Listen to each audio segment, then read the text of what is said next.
சாய்ராம். இன்னைக்கு பிரார்த்தனை செய்பவர்களுடைய பெயர்கள்: சுரேஷ் கிருஷ்ணா. இவருடைய வாழ்க்கையில் ஏகப்பட்ட பிரச்சனைகள். ஒவ்வொரு பிரச்சனைகளையும் சமாளிக்க முடியாம தான் ரொம்ப தனிமைப்படுத்தி தான் குடும்ப உறவுகளும் ஒதுக்கி இருக்காங்க. என்னாலையும் சந்தோஷமா நிம்மதியா வாழ முடியல.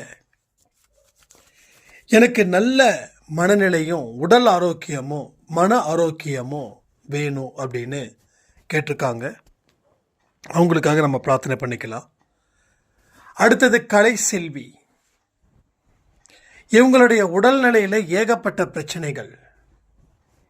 கேஸ்ட்ரிக் அண்டு பிபி, சுகர், இது எல்லாமே அளவுக்கு அதிகமாக இருக்குது. நான் என்னதான் ட்ரீட்மெண்ட் எடுத்தாலும் இது நிற்கிற மாதிரி தெரியல.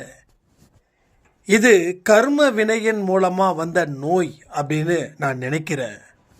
எனக்காக தயவு செய்து எல்லாரும் பிரார்த்தனை பண்ணிக்கோங்க அப்படின்னாங்க. ஸோ எல்லா நோய்களும் கர்ம வினைகள் அடிப்படையில் தான் வருது. ஆரோக்கியத்துக்கு முதலிடம் நாம் கொடுக்கணும். முதல்ல உங்கள் மனசில் இருக்கக்கூடிய எதிர்மறை எண்ணங்களை விட்டுடுங்க. நிச்சயமாக உங்களுடைய உடல் நலத்தில் எந்த பிரச்சனையும் இல்லாமல் கடவுள் உங்களுக்கு நீண்ட ஆரோக்கியத்தையும் நீண்ட ஆயுளையும் கொடுப்பாங்கன்னு நாம் நம்புகிறோம். அவங்களுக்காக பிரார்த்தனை பண்ணிக்கோங்க. அடுத்தது உமாபதி. இவங்களுடைய ப்ராப்ளம் பல வருஷமாகியும் குழந்தை இல்லை. என்னுடைய மனைவி கடவுள் நம்பிக்கையே இல்லாமல் இருக்காங்க. ஏன்னா நிறைய வேண்டுதல்களை வச்சும் எங்களுக்கு எந்த பலனும் கிடைக்கல. அதனால் என்னோட மனைவி ரொம்ப ஒரு மாதிரி வெறுப்படைஞ்சது போல இருக்காங்க. ஒரு சரியான சிரிப்பு இல்லை, சரியான சாப்பாடு இல்லை, சரியான தூக்கம் இல்லை. எங்களுக்கு குழந்தை பிறக்கலைன்னாலும் பரவாயில்ல, ஆனால் என்னுடைய மனைவி எந்த விதமான மனநிலையும் பாதிக்காதது போல இருக்கணும். ரொம்ப பயமாக இருக்குது அப்படின்னு நிச்சயமாக உமாபதி சாய்ராமுக்காக பிரார்த்தனை பண்ணிக்கலாம். உங்கள் நல்ல மனசுக்கு கண்டிப்பாக எல்லாம் நல்லபடியாக நடக்கும். சாய்ப்பா கிட்ட உங்கள் மனைவியை ஒப்படைச்சிடுங்க. நிச்சயமாக சொல்கிறேன், அடுத்த சில வருஷத்தில் உங்களுக்கு நல்ல செய்தியை கடவுள் கொடுப்பாரு.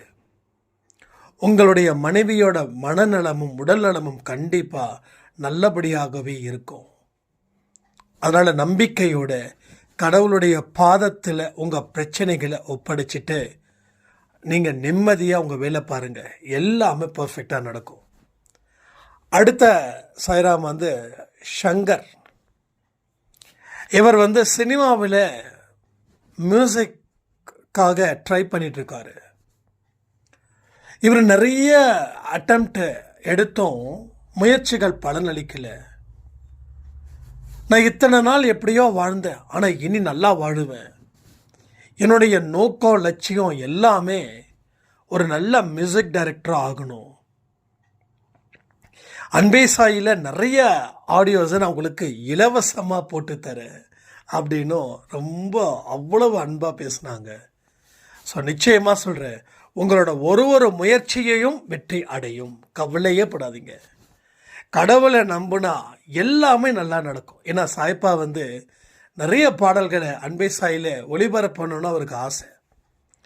அதனால் அவருக்கு பிடிச்சது உங்கள் வேலையாக இருக்குது. நீங்களும் சொல்லியிருக்கீங்க.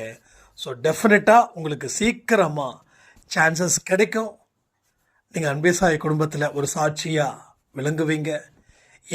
என்னோட குரல் ஒலிக்கிறது போல் உங்கள் குரலும் அன்பே சாயில் ஒலிக்கணும்னு நான் பிரார்த்தனை பண்ணிக்கிறேன். ஸோ சங்கர் சாய்ராமுக்காக பிரார்த்தனை பண்ணிக்கோங்க. அடுத்தது குருமூர்த்தி. இவருடைய வாழ்க்கையில் அந்த ட்ரிங்க்ஸ் அடிக்கன்றதை நிறுத்தணும்னு முடிவு பண்ணியும் என்னால் முடியல.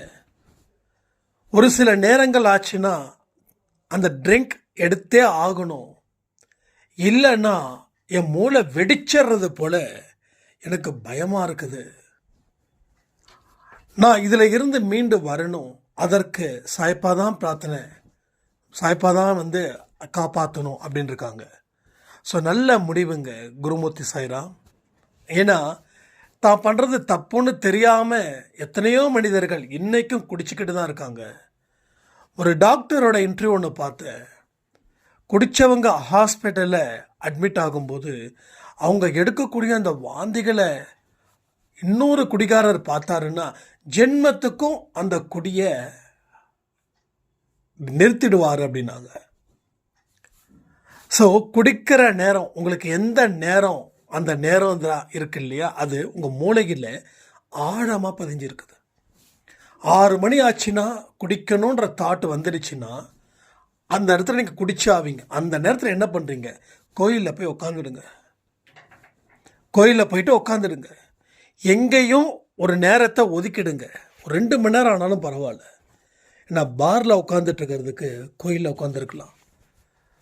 அந்த எந்த டைமில் உங்களுக்கு அதிகப்படியாக இருக்கோ ஒன்று கோயிலில் உட்காந்துருங்க, இல்லை உங்கள் குடும்பத்துள்ள மனைவி கூட நேரத்தை ஸ்பெண்ட் பண்ணுங்கள், இல்லை குழந்தைங்க கிட்ட நேரத்தை ஸ்பெண்ட் பண்ணுங்கள்.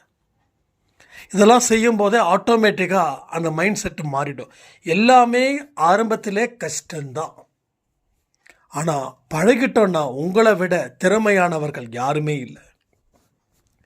அதனால் அவருக்காகவும் நீங்கள் பிரார்த்தனை பண்ணிக்க சொல்லி, ஸோ பிரார்த்தனைகள் 2-3 நாளாக சரியாக பண்ணலை. விஷ்ணு சாய்ராம் கொஞ்சம் ரொம்ப பிஸியாக இருக்கிறதால அவரால் வாய்ஸ் கொடுக்க முடியல, அதனால தான் நான் கொடுத்தேன் நான். ஸோ இனி கண்டிப்பாக எது லேட்டானாலும் பிரார்த்தனை நேரம் மட்டும் லேட் ஆகக்கூடாதுன்றதுக்காக தான் இன்றைக்கி நான் அந்த பதிவை கொடுத்துருக்கேன். ஸோ இந்த பதிவு உங்களுக்கு கிடைச்ச உடனே பிரார்த்தனை பண்ணிவிடுங்க. ஸோ நைட்டு 10 மணிக்கும் எல்லோரும் சேர்ந்து பிரார்த்தனை பண்ணலாம். எல்லோருடைய மனசும் தங்கமான மனசுங்க, அவ்வளவும் ஒரு என்ன சொல்கிறது, பால் மனம் கொண்ட மனசு. ஸோ இந்த மனசில் யாருக்காக நம்ம என்ன பிரார்த்தனை பண்ணாலும் அது நிச்சயமாக வெற்றி பெறும்னு சொல்லி இந்த பிரார்த்தனை நேரத்தை நான் முடிக்கிறேன். ஜெய் சாய்ராம்.